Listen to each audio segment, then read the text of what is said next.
Hi everyone, my name is Megan and welcome to the video on routine. So why are routines so important? Easily put, children thrive on repetition and routine. In order to establish a routine within your household, having a calendar specifically for your child is a great tool. By having a calendar available, you can show your child what the plan is for the day and what they can expect to do. For example, it's Monday morning and your child has the Monday blues. You can take this time to sit at the calendar and say, let's have a look at what you get to do today. Today is Monday, which means that you're going to childcare or school. This allows your child to feel safe and prepared for the day ahead. It may also help if your child has some separation anxiety, as it is preparing them for the day ahead, opposed to springing it on them 5 minutes before you need to leave the house that they're going to childcare or school. While it's important to provide clear expectations with your routine, be mindful of your expectations with your child. For example, if they're 2 years old, it's not fair that you can expect them to get dressed on their own or be ready for the day easily. Another idea to help with routine and preparing for the day ahead is that you add into your bedtime routine that you go over the calendar. For example, tomorrow's Wednesday. That means that you're going to the park with your friends at school. Please keep in mind that not every day can look the same, and it's okay to tweak your schedule if needed. Talking about routine and feelings can often help with these unexpected changes. Remember that this is a schedule that fits your life and your routine. Another thing that helps that we'll talk about more in another slide is using the first and then strategy. So another tip that's great is warnings and visuals. So as you can see, we have the calendar here.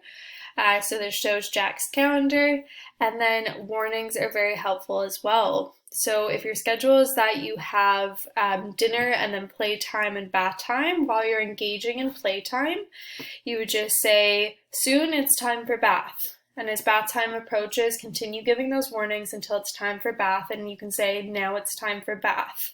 While transitioning to bath time, you have the opportunity to provide a choice within limits here, such as, do you want to bring your card to the bath or your fish toy? This allows the child to feel like they have control over the situation and they're choosing to go to bath. So keeping in with that choices within limits help teach kids self-discipline and keep them safe. Try not to offer more than 2 choices because it will typically overwhelm your child. Instead, offer 2 choices that you're okay with. For example, getting dressed in the morning. Would you like to wear the green shirt or the blue shirt? Also keep in mind that children tend to get frustrated if they're offered a choice once but not another time. So if getting dressed in the morning is something you like doing together, offer the choice of clothing every morning. Consistency is key here. A fun way to be consistent is to make rituals around these choices. For example, every Saturday morning, they get to choose to run errands with you or stay home. Every Friday night, you can put out 2 movies to choose from. Make choices that fit your family. And then the last tip here, thank and reinforce. So if your child chooses to run errands with you, you can comment something like, I'm so glad you chose to help me out. Running errands is always more fun with you.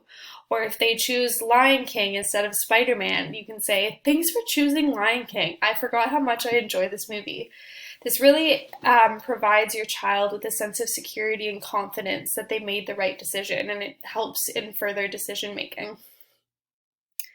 Following through, it's very important in routine and choices. Following through is one of the ways that young children learn to trust. They can usually sense when you mean what you say and what you don't. So it's usually best not to say something unless you mean it and you can follow through with dignity and respect. For example, if you tell your children, if you don't pick up these toys, then they'll be given away. We suggest not to say this unless you're prepared to follow through with packing up these toys and giving them away. If your child is showing challenging behavior when asked to clean up, an alternative could be the use of the first and then strategy. So this strategy is useful as it provides more thoroughly explaining their choices instead of placing demands. So sticking with the example of cleaning up toys, you can say, first pick up your toys, then we go to play outside. Or if your child wants to bring out a new bin of toys, simply put, first put away the Legos, then you can bring out your trucks. This way you are implementing clear expectations instead of ordering to move on to the next activity. Be warned when doing this, the challenging behavior may increase as your child has been known to do these actions or challenging behavior in the past to avoid the task at hand. But with following through and the use of plan ignoring that we talk about in the next video, you can support your child to decrease the challenging behavior and follow through with clear expectations. While routines and expectations are not a magic wand, there's a lot of work that goes with it. It is a great tool to support your child in knowing what comes next and alleviating some of the unknowns. Remember, you're creating a routine and schedule that works for you and your child's needs. In the next video, we'll discuss plan ignoring. Thanks for watching.